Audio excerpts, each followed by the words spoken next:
History That Doesn't Suck is sponsored by Mint Mobile. This summer, why not reduce your wireless bill by switching to Mint Mobile? Then put all the cash you save towards something fun, like a road trip to visit a historical site. And Mint Mobile's premium wireless service runs on the nation's largest 5G network, so you'll be covered wherever you go. Mint Mobile has plans starting at just $15 a month, with high-speed data and unlimited talk and text. So the service is great. It's just the bill that's smaller. I use Mint Mobile as an extra business phone. The price made sense, and I could get a new number so I didn't have to give out my personal number. But mostly, we've been using it as a hotspot for high-speed data when on the road. Get historic summer savings by shopping premium wireless plans at mintmobile.com/HTDS. That's mintmobile.com/HTDS. Upfront payment of $45 for 3-month, 5GB plan required, equivalent to $15 per month. New customer offer for first 3 months only, then full price plan options available. Taxes and fees extra. See Mint Mobile for details. History That Doesn't Suck is sponsored by Factor, which provides convenient, chef-crafted, dietitian-approved meals that take the hassle out of eating well. That's great for me, because I've been upping my outdoor running time now that the weather is warmer. Factor sends fresh, ready-to-eat meals right to your door. No cooking, no cleanup, and absolutely no stress. Just heat for 2 minutes and boom, you're eating like a champ. With 45 weekly options, it's basically impossible to get bored. Whether you're going keto, calorie smart, protein plus, or you're just hungry and want something that tastes amazing, Factor delivers. I recently had the sun-dried tomato chicken, which was protein-packed and low-carb. Perfect. And it's not just for dinner. Factor fuels your whole day with breakfast, lunch, snacks, and even desserts, so you can enjoy summer without skipping a beat. Or in my case, without missing a stride on the road. Get started at factormeals.com/HTDS50off and use code HTDS50off to get 50% off, plus free shipping on your first box. That's code HTDS50off at factormeals.com/HTDS50OFF for 50% off plus free shipping. Factormeals.com/HTDS50off. Hey, what's up, flies? This is David Spade. Dana Carvey. Look, I know we never actually left, but I'll just say it. We are back with another season of Fly on the Wall. Every episode, including ones with guests, will now be on video. Every Thursday, you'll hear us and see us chatting with big-name celebrities. And every Monday, you're stuck with just me and Dana. We react to news, what's trending, viral clips. Follow and listen to Fly on the Wall everywhere you get your podcasts.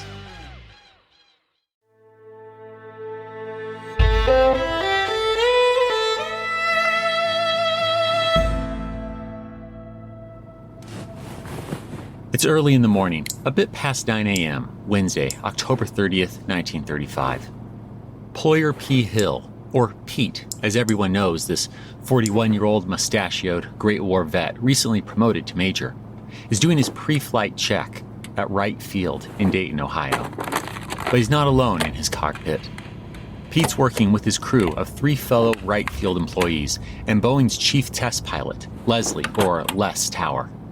Les will be Pete's co-pilot once the 5 men take off inside this still experimental aircraft.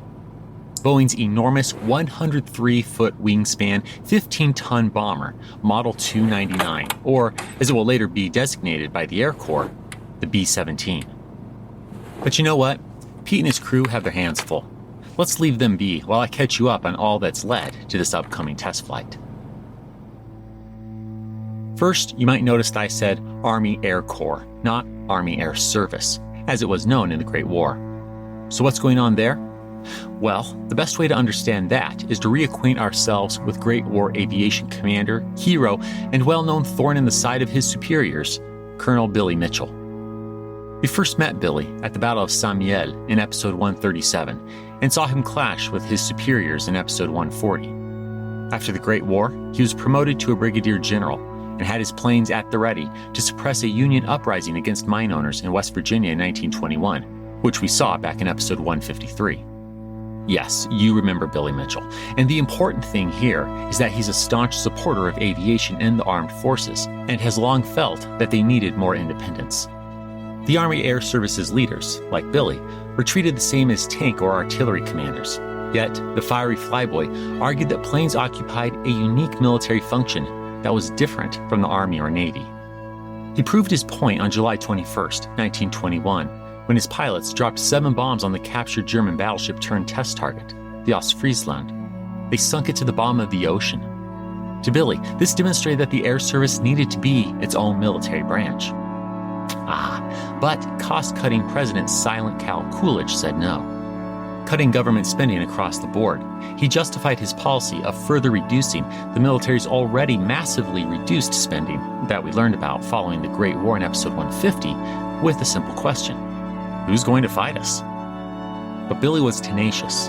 Actually, he was downright belligerent, getting himself demoted and court-martialed, despite many in Congress and the military being on his side.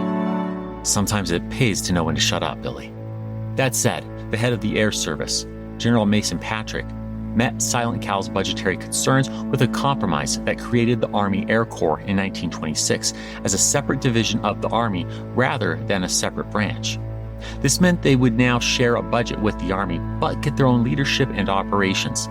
Kind of like how the Marines are a part of the Navy, but operate entirely separately.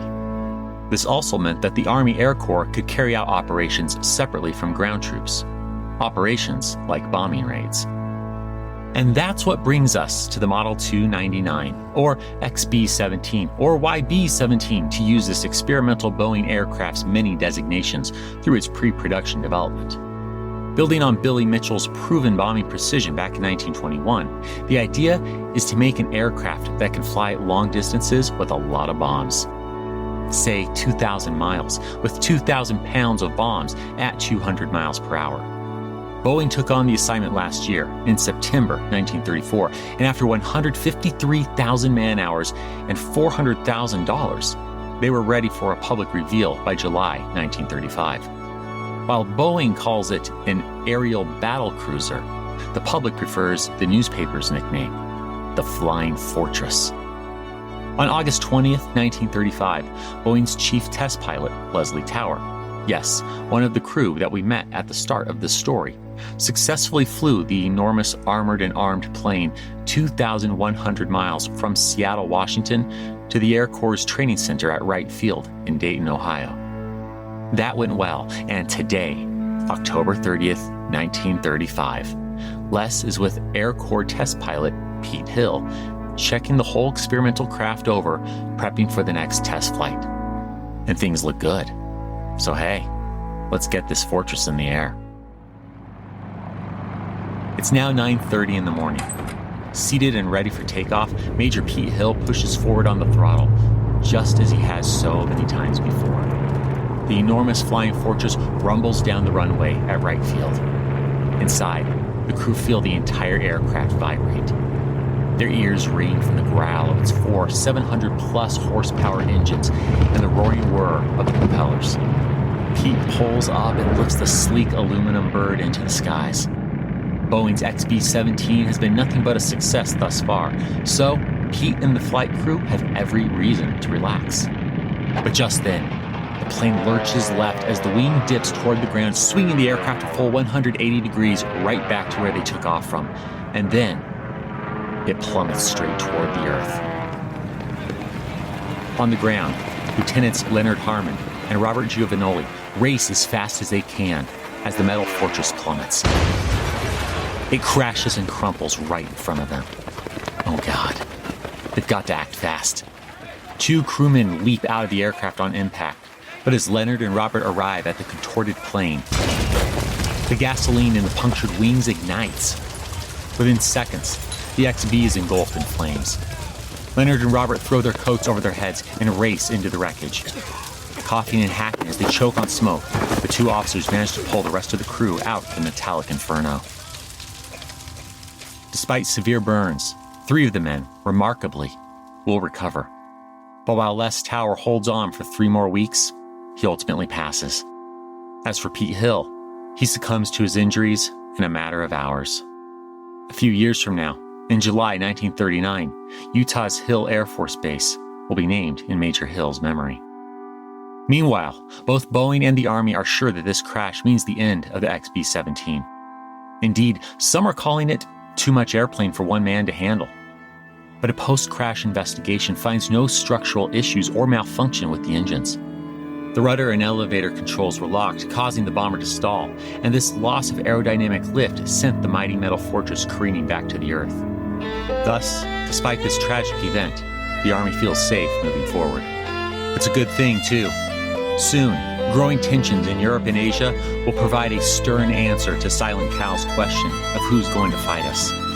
Boeing will crank out B-17s by the thousands, and in turn, these flying fortresses will take their bomb-dropping fight to the skies in the most total war humanity has ever waged.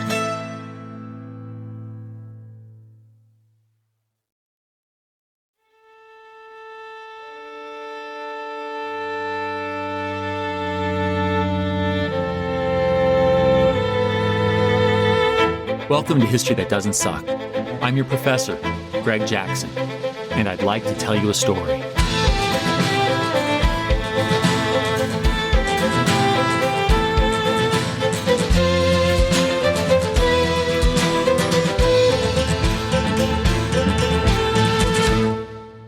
As this episode comes out in June 2025, it does so shortly after the 250th birthday of the United States Army, which was established in June 1775 by the Second Continental Congress. Since its founding in the American Revolution until today, the Army's motto has been, "This will defend." And if you'd like to hear the full origin story from 250 years ago, just scroll down to HTDS Episode 6. We won't rehash that birth today, but it's worth briefly noting as we come to today's topic, which is the evolution of the U.S. Army in the interwar period of the 1930s. Think of this special episode as a prologue to where HTDS storytelling is headed next, World War II. In the late 1930s, the U.S. Army is totally unprepared for what Winston Churchill will later call the gathering storm. When Nazi Germany invades Poland in 1939, the U.S. Army is ranked a lowly 17th in the world, behind much smaller nations like Portugal.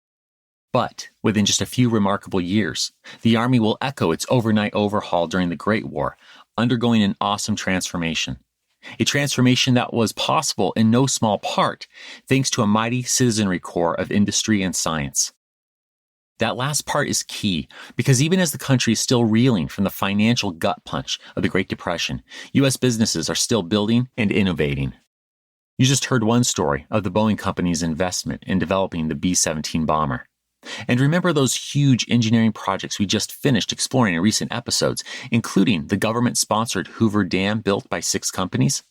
Well, we're going to see how the 1930s innovation and industrial production foreshadowed what American industry could and would do when Uncle Sam calls on it during World War II.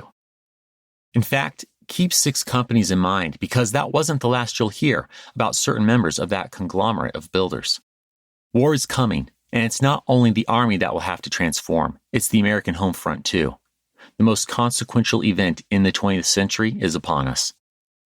To understand this historical moment better, and to get us into the mindset of what generals from the period, like Army Chief of Staff George Marshall and others must have been thinking, I thought it'd be fun to have a discussion with a current U.S. Army general.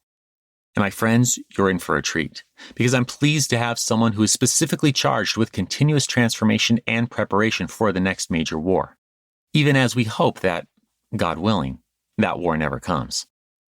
My guest today is General James E. Rainey, who leads the U.S. Army Futures Command. Yes, he's got 4 stars on his shoulder straps. The mission of the Army Futures Command is to ensure war-winning future readiness, as its name suggests. The general has commanded at every level from platoon to division and has served in numerous combat deployments in both Iraq and Afghanistan during his nearly 4 decades of service. His full bio is in the episode notes. As you'll hear, General Rainey and I not only discuss the U.S. Army's founding and transformation in interwar periods, we also discuss why it's important for military leaders to study history. And so, with no further ado, I'm pleased to welcome General Jim Rainey to History That Doesn't Suck.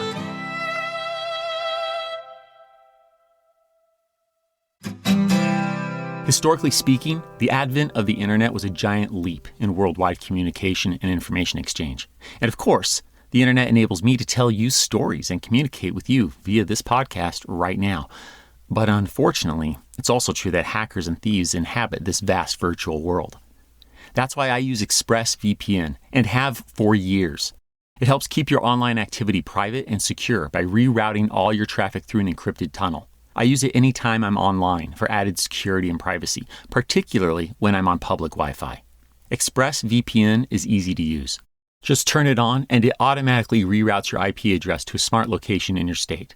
Or you can change locations with one click of a button, even to another country.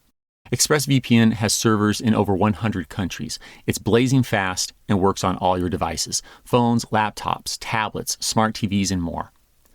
So be a smart World Wide Web surfer by using ExpressVPN. Right now, get an extra 4 months when you go to expressvpn.com/HTDS. Don't forget to use my link at expressvpn.com/HTDS to get an extra 4 months of ExpressVPN for free. Avoiding your unfinished home projects because you're not sure where to start? Thumbtack knows homes, so you don't have to. Don't know the difference between matte paint finish and satin? Or what that clunking sound from your dryer is? With Thumbtack, you don't have to be a home pro. You just have to hire one. You can hire top-rated pros, see price estimates, and read reviews, all on the app. Download today. Hi, I'm Kristen Bell, and if you know my husband Dax, then you also know he loves shopping for a car. Selling a car? Not so much. We're really doing this, huh? Thankfully, Carvana makes it easy. Answer a few questions, put in your VIN or license, and done. We sold ours in minutes this morning, and they'll come pick it up and pay us this afternoon. Bye-bye, Truckee. Of course, we kept the favorite. Hello, other Truckee. Sell your car with Carvana today. Terms and conditions apply.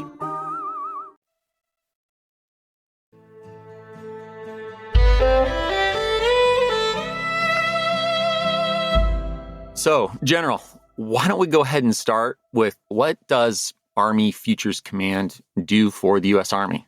Yeah, hey, thanks. Appreciate that, Greg, and thanks for having me on.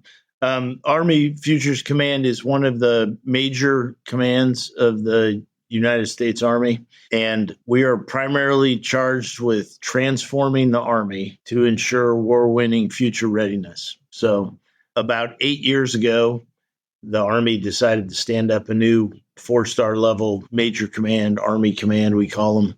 And the genesis of that was the complexity and difficulty of modernizing and transforming warranted a major command. And we're the only service that took that approach. We already had a great organization, Army Training and Doctrine Command, that has, a 50-year wonderful history of delivering excellence, big, huge part of why our Army is what it is. We have Army Forces Command, which generates readiness. They own most of the Army and are responsible for getting units ready, trained and ready to go to war.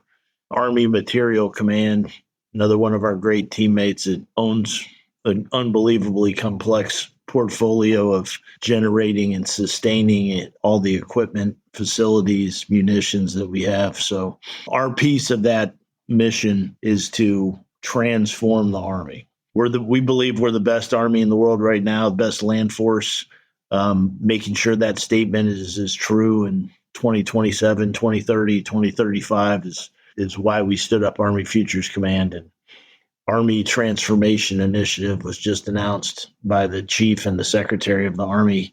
Largest transformation effort easily in the last 50 years, a generational type transformation across a wide portfolio, equipment and everything. And as part of that, the Army's going to merge Army Futures Command and Army Training and Doctrine Command into a new organization that'll own the entirety of the process of manning, training, equipping soldiers from first handshake into first unit, be responsible for modernizing the force we have and developing the future force. So it's pretty exciting.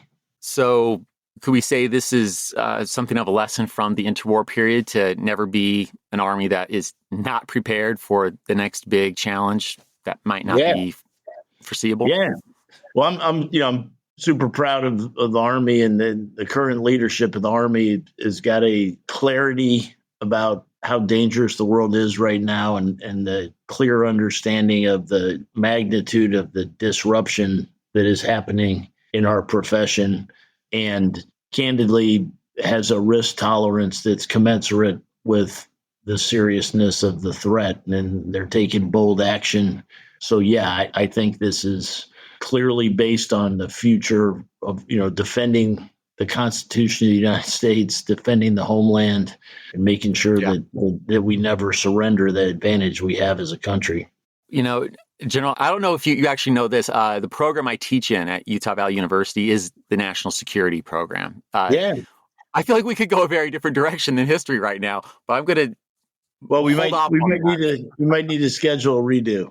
It's funny you say national security. In some settings, when I answer the "What's AFC all about?" question, another, people that are less familiar with the military or history, sometimes I describe it as figuring out the nexus between technology and national security. That is a big part of what we do. A lot of other stuff, but in the future side of the Army and AFC, that's really, that we have the enemies in the world, and threat is always, geopolitics, demographics, global migration. The one that is most disruptive right now clearly is the speed of technological developments. Well, let's go ahead and dive into history, though. Okay. A point I'd like to jump onto actually comes from one of the official U.S. Army manuals, a primer to our profession of arms. In this book, I understand that each of the chapters begins with a story, which, of course, I love that approach. In fact, a number of my listeners would be familiar with World War I's, at the time, Corporal Alvin York. He's featured in there. Within the manual, if I can quote from its introduction, it says that it is your task to look ahead to the future as well. Our Army has an incredible history, but we are the most capable land force in the world because of our ability and agility to meet the challenges of a changing world. So how does the Army use history as it's preparing soldiers to look to the future, to be ready to meet the challenges of the future? Yeah, that manual you're quoting from is Field Manual 1, which we have a lot of doctrine in the Army. It's awesome. It's one of our strengths. That piece is interesting because it is personally written by the Chief of Staff of the Army. He approves all the doctrine, but he's got the pen on that one. And it is, if you're out there in the military or you're interested in your Army, that'd be the one manual I'd ask people to read, because it's exactly that. It's why we have an Army and what we owe our country and what it means to be a member of that profession. And the fact that it's replete with history is indicative of the value we place on history as an Army. To me, if you're trying to figure out the future, it's, almost impossible. I mean, it's a worthy endeavor, but it's really about not getting it really wrong more than trying to get it right. It's very hard to predict the future, as everybody knows. Yes. So personally, I believe taking advantage of everything that is knowable, so understanding the history deeply, which, it's not 100% knowable, but it's in the 90s, especially if you're on a topic that's well researched, well written on, or, some period of time that's well documented, or humans that kept good memoirs. So, why would you not, it would be irresponsible professionally to not have a deep understanding of not just military history, but history in general. I love hearing you say that it would be irresponsible to not know your history. No, it'd absolutely be professionally irresponsible. I mean, history is one of the reasons our Army is as good as it is we invest heavily in military education, leader development, and our schools and education are replete with history. Our manuals, I'm sure you know this, but for our listeners out there, 250th birthday of your Army, 14 June this year, which is interesting. If you've ever seen the Army flag, it's got 1775 on it. Yep. And one of the things we point out, not in a boastful way, but very proudly, is we had an Army before we had a country. And, the Army put our country on its feet and kept it there. And we're getting ready to celebrate 250 years of that. So, you show up for basic training in the Army, you're not going to go to bed that night before hearing some part of our history. And we have me personally. So I'm a little bigger headquarters. I don't have a giant staff, a dozen or so, but one of my most valued direct reports is a PhD in military history. We have a wonderful young teammate on our team that is a school-trained professional library science archivist, whose job is to make sure that we know what there is to know about topics that are important. So it's in our DNA, and not just Army history, but military history and the history of the world. Lessons to be learned regardless of what flag one's fighting under, right? You've said train for the known, educate for the unknown. I think you've kind of, even in those last comments, you articulate some of what you're getting at. But would you mind kind of further expounding? How does education get to the unknown?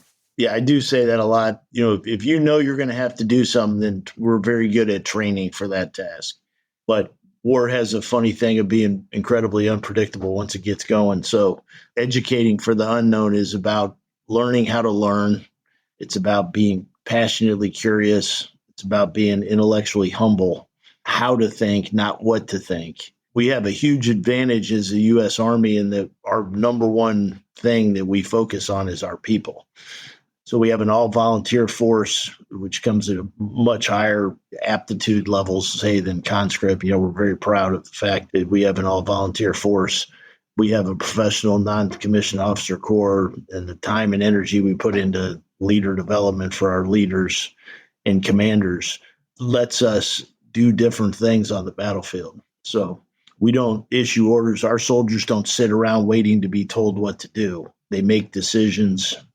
They follow orders, but in the absence of orders, they operate under the intent of the mission.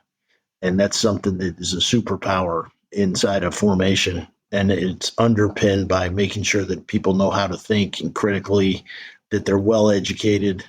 Going back to history, if you're going to go somewhere and fight, you probably ought to know everything there is to know about the history of that place and people in that place. And that usually brings you back to reading history. As you say that, my mind, and I'd love your reaction to this. My mind goes to George Washington trusting Nathaniel Greene to basically just take care of the South, sends him down. This is you. My mind goes to Lincoln trying to find a commander that he could really trust. And, it took a number of tries and Grant finally really worked out. Pershing, World War I, the man loved his rifles a little too much, but, was able to turn the corner as tanks are coming in there at the end. And I guess as all that, goes through my mind, clearly there's a legacy in the U.S. military of trusting people down the chain to be able to make some decisions. Do you think that there's a particular point where that really happened, or is that a George Washington example that has been pretty uniformly followed? Any thoughts? I've never thought through the origin of that idea. You can go back as far as the beginning of the United States Army and find that characteristic in great leaders. Gettysburg, Chamberlain at Gettysburg. So I'd have to unpack that. I don't know if it's in our DNA. Our birth was like throwing off the yoke of people telling us what to do and being free. It's true, right? Yeah. That might be the case. And I'm not just cheerleading. I mean, there are people that have exercised initiative and made really big mistakes. Of course. And the ability to underwrite honest mistakes is something that fosters that kind of environment. And we have people that don't practice it as well as others. I mean, we've all bumped into people that didn't get the memo about trusting people and tend to micromanage. But the ecosystem and they don't do well in the Army if they don't have the ability to trust and empower subordinates. Right. Sherman and Grant, it's like the dudes were on a group chat every night, except for they couldn't talk to each other. I mean, the pre-continuous communication, when it was a necessity to trust people, not just to make decisions in the absence of guidance, but to make the decisions you would have made if you were standing next to them. That's really the superpower. Right. Well, and then so I would imagine those beneath you in the chain, when they make those decisions, whether they actually turn out to be precisely what you would have wanted or not, there's got to be a piece of that, right? Yeah. I mean, you can delegate the authority to make a decision. You don't delegate the responsibility for the decision. So training and developing people to operate that way is in everybody's interest. I think about Washington, who is those of us who've studied the history know he's a great leader. He's not the per se greatest general in terms of battles won, but he's a man who knew how to learn from those losses, and those who were underneath him were inspired by him. My friends, if you need a refresher on the leadership of the first Commander-in-Chief of the Army, General George Washington, I invite you to check out HTDS Revolutionary War episodes, particularly number 8, which covers George's year of hard-knock lessons on the battlefield in 1776. We'll be right back with more from my conversation with General Rainey after this short break.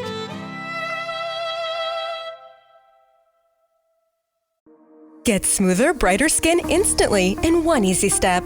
Dermalogica's daily microfoliant gives you the smooth, glowy skin you want without damaging your skin barrier. This gentle exfoliating powder activates with water to smooth out rough texture and brighten skin. It's powerful enough to deliver results, yet gentle enough to use every single day, even on sensitive skin. See the results for yourself. Visit Dermalogica.com and use code SMOOTH at cart for an exclusive free gift with $65 purchase.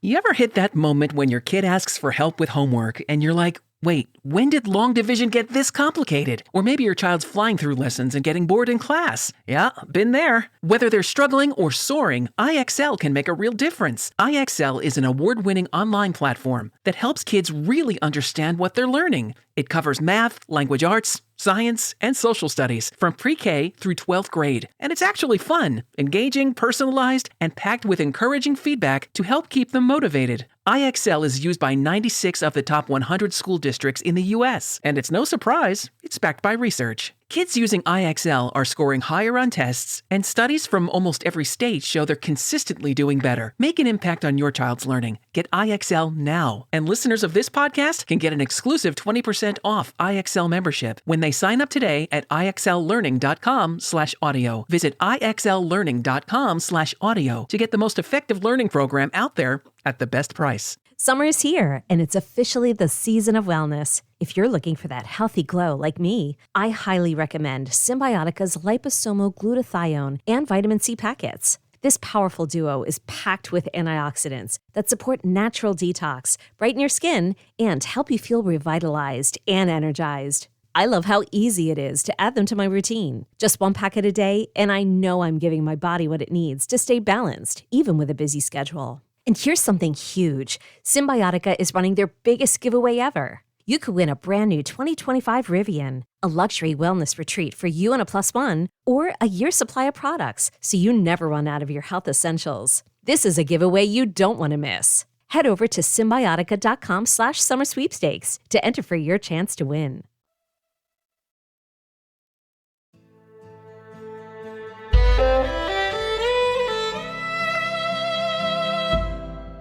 Let's talk about the interwar period. Why don't we go there?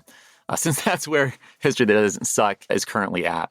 I'll set it up a little bit. The Army of the time has basically gone back to where it was pre-World War I in a number of ways. Before World War I, we were ranked number 17th in the world, and we're back to that number 17th ranking as we hit the eve of World War II. Obviously, night and day difference from the 21st century U.S. Army. And I imagine, well, it's my experience in the classroom, a lot of my students, they do not grasp that the world they know in which the United States is this top military, that the way it's been their entire lives, that's only been since World War II and on, that we've continuously been in that space. What would you say are the biggest, distinctions or lessons, things that you would pull out of the 20s and 30s? And I should have done a safety briefing up front. I am a passionate consumer of history. I'm not a certified professional historian. I'm a infantry officer by trade. I've always loved history, and I read voraciously, and have always used it to kind of, catch up for gaps in my education before I came to value it later in life. I think that's how a lot of people go. That's all right, General. So I'll answer your question, but a little bit different. So interwar periods. So if you're trying to figure out the future and how to transform an army, how to build an army, which has been not just my job now, but a couple of the last jobs I've had have been primarily that. I believe the most informative periods to study are, in fact, the interwar periods. Adaptation in combat, or, there's lots of things that happen during the wars, but the most interesting, useful, informative periods of time, in my opinion, are, in fact, the times in between wars and what our Army did. Two of them come to mind, the period between World War I and World War II, and really the 30s, late 30s, if you're trying to hone in I don't want to name drop a whole bunch of books, but there's a great book called Freedom's Forge. That's the story of how the United States brought its industrial might to bear. We knew the war was coming before the war. Roosevelt, Knudsen, captains of industry, which is as much responsible for us winning the war as anything else. So how we did that is kind of interesting now, because what are we talking about now? The defense industrial base, the American industrial base. Can we rapidly manufacture? Could we move to a war footing? There's a lot to be said. And then the other one is, as the United States came out of Vietnam up to Desert Storm, and then to Desert Storm to OIF-1 type time frame. Which, to define that, is 1990 Desert Storm, or the First Iraq War, to the 1999 NATO air campaign in Yugoslavia, known as Operation Allied Force, or OAF-1.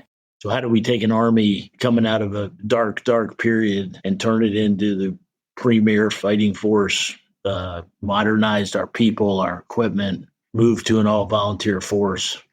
So books like Prodigal Soldier, Real Soldiering, there's a couple great pieces in there. We'll add links to those books in the episode notes for listeners. And then studying the leaders, because every successful modernization, transformation effort that I'm aware of, you can kind of associate it with a human being, throwing around terms and organizations and industry did this and Congress did that, and military did that, is less useful than Admiral Rickover, John Boyd, Oppenheimer. I mean, like the humans who did it and studying them. So I don't know if that answered your question, but I didn't know you were currently in an interwar period phase, but that's a good place to be, I think.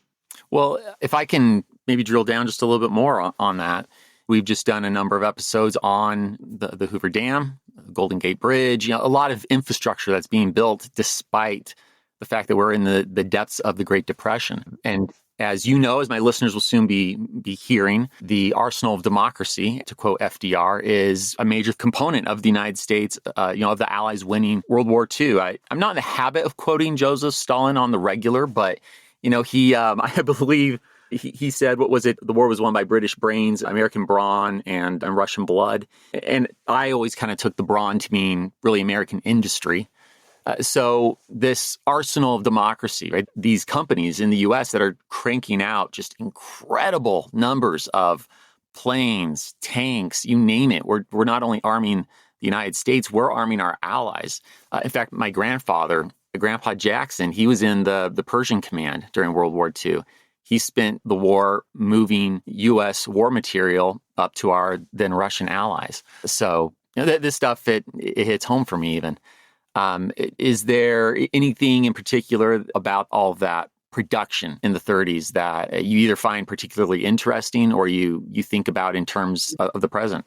Absolutely. So starts with the president realizing we weren't at war, but it was indications and warnings. It was crystal clear. There was a sense of urgency, Congress supporting the president's efforts with money, right? Because that matters. But the big thing to me is these companies that did that were not defense. There wasn't a big defense prime industry. They were the great companies, Ford Motor Company, GM, Goodyear. They just bent that capacity to a war footing and were able to give way together, the unity of effort across the country to do that. And there's people that, we have more of a service-based economy versus the manufacturing-based economy we had now. There's a lot of talk about manufacturing capacity, human capital. I'm a little more optimistic on American people in time of crisis. It would not be smart to underestimate America's ability to do something if it was existential. I don't think there's a limit on what we could do. The materials, stockpile materials, can you do it? The amount of sanctuary they had, we weren't fighting in the continental United States. That may or may not be true next time we fight, depending on who we're fighting. So it's a complicated problem. The big takeaway is they got going.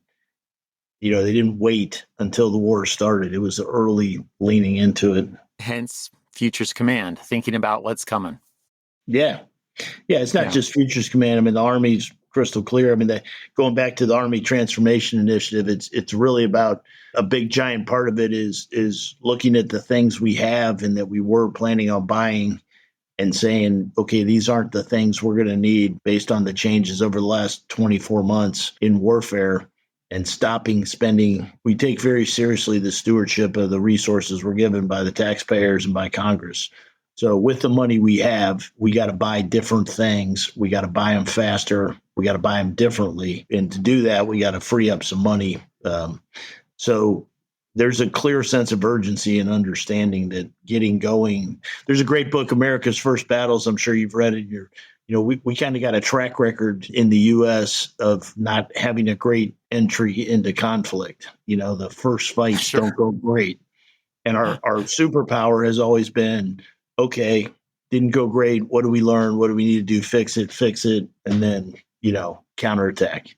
You can call it an assumption. I would say it is a fact, but it's at least a pretty, really, really solid assumption is there's not going to be a chapter of that book about losing the first fight in the next war and then recovering from it. I mean, we are not going to have that luxury. And even if we did, we don't believe in sacrificing our most valuable talent to learn some lesson that was knowable. So the whole point to me of that period of time is the whole country, the whole military, the whole Army needs to be doing everything we can at the fastest possible speed to continue to deter our enemies, to prevent a war that nobody wants. But if it happens, we're going to have to win fast.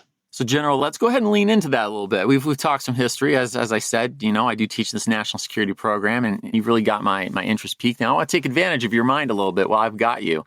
If in the 30s it was about production, and not that won't be and isn't a component in the 21st century, what do you think are perhaps things that maybe the general public isn't seeing or kind of taking for granted that we need to be worried about? Or, is that AI perhaps? Or what are those unknown variables that, to get back to your philosophy, right? Train on what you know and educate for the unknown. Yeah. What should we be looking at right now? Well, for our citizens, of which we are all, part of, the importance of service. If you look at the history of our country, it has been replete with the idea that, we're very, very privileged to live here and that freedom is not guaranteed. It's every generation to every generation, the responsibility to pass it on. And we have an incredible privilege of living in the freest country in the world. And that's underpinned by the idea that people should do something with their life that is of value beyond just them. It doesn't mean everybody has to put on a uniform. It's not for everybody.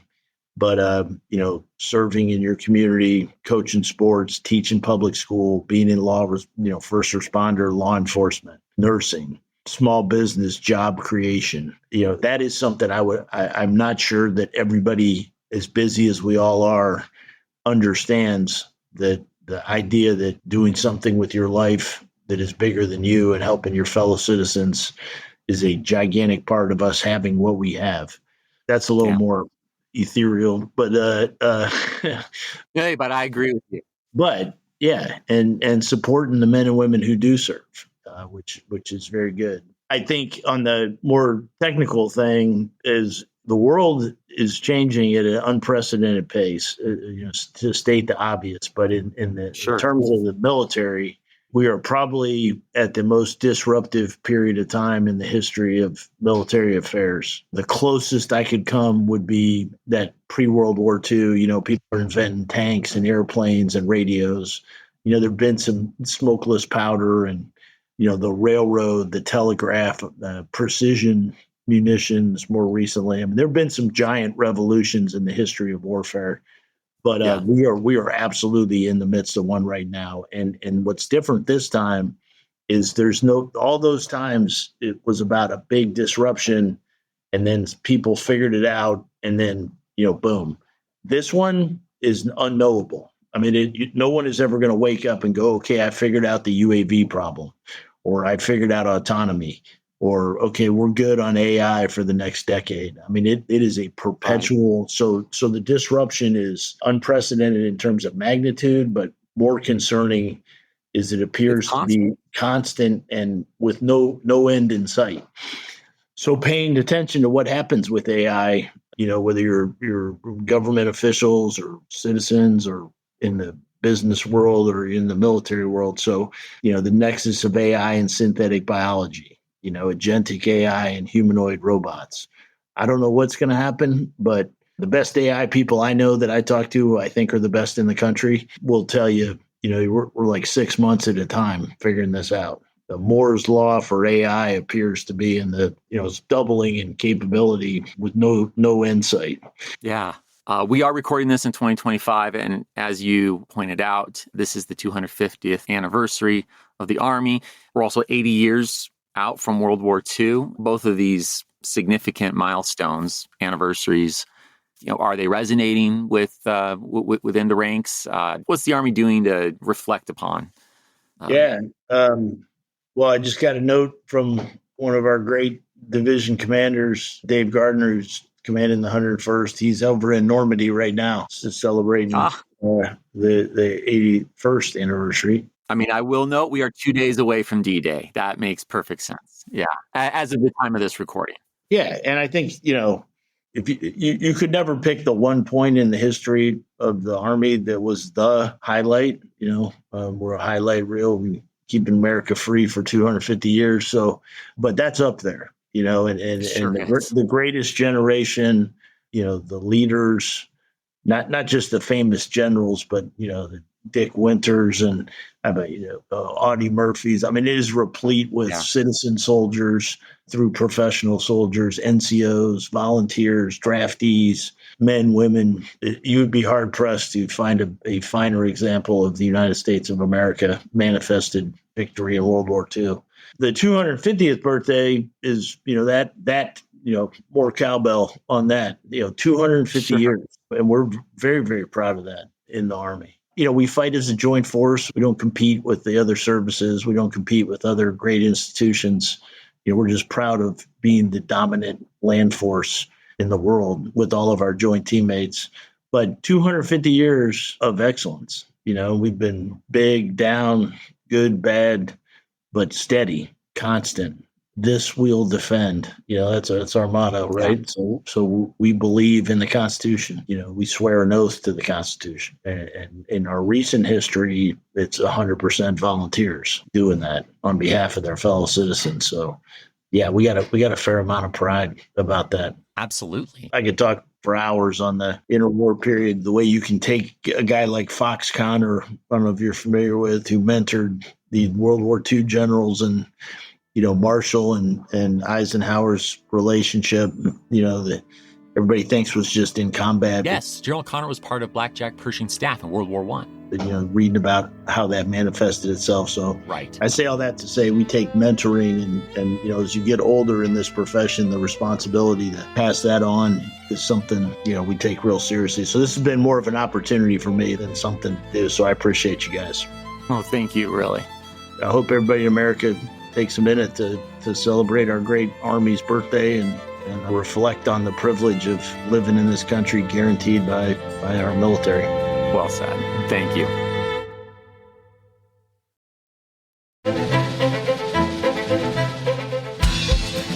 Well, my friends, with that, HTDS salutes all who have served, and a special thanks to General Rainey's staff for arranging this interview, including Lieutenant Colonel Jamie Dobson and Captain Nick Beavers.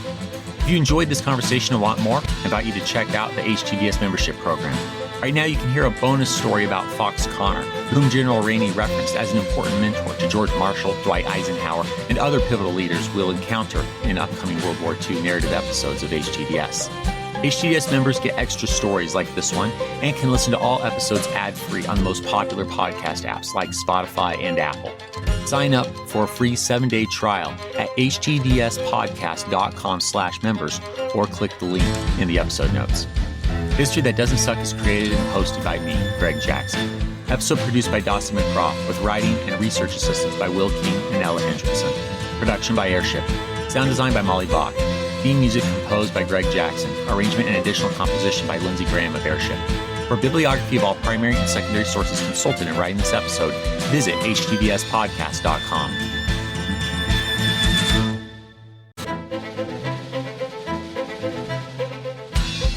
HTDS is supported by fans at htdspodcast.com/membership. My gratitude to you kind souls providing funding to help us keep going. Thank you. And special thanks to our patrons, whose monthly gift puts them at producer status. Ahmad Chapman, Andrew Neeson, Andy Thompson, Anthony Pope, Art Lane, Bob Stinman, Brad Davidson, Brian Goodson, Bronwyn Cohen, Bruce Hibbard, Carissa Sedlak, Harry Begold, Charles Clendenden, Charlie Mages, Chloe Tripp, Christopher Merchant, Christopher Pullman, Pauline Martin, Dan G., David D., Kneebrush, David Rifkin, Durante Spencer, Donald Moore, Chiliado, Elizabeth Chris Jansen, Ellen Stewart, Bernie Lowmaster, G2303, Harry Spell, George Sherwood, Gareth Griffin, Henry Brunges, Holly Hamilton, Jake Gilbreth, James Bledsoe, James Blue, Jamie McCreary, Jeff Marks, Jeffrey Moots, Jennifer Ruth, Jessica Popick, Joe Dobas, John Boovy, John Frugal Dougal, John Keller, John Messmer, Don Oliveros, John Ridlevich, John Schaefer, Jonathan Shepp, Jonathan Turrell, Jordan Corbett, Joshua Steiner, Justin M. Spriggs, Justin May, Kay, Karen Bartholomew, Carl Friedman, Ken Culver, Kim R., Kim Renninger, Kristen Pratt, Kyle Decker, L. Paul Goringer, Lawrence Neubauer, Linda Cunningham, Mark Ellis, Matt Siegel, Bel Cassio, Melanie Jan, Nick Seconder, Nick Cafferl, Noah Hoff, Owen W. Sedlak, Reese Humphreys Wadsworth, Rick Brown, Robert Drazovich, Rock Day, Sal Asante, Sarah Trewitt, Saren Thiessen, Sean Baines, Stacy Ritter, Steve Williams, Creepy Girl, Thomas Churchill, Thomas Sabbath, Tim and Sarah Turner, Tom Bastafka, Zach Green, and Zach Jackson. Join me in 2 weeks, where I'd like to tell you a story.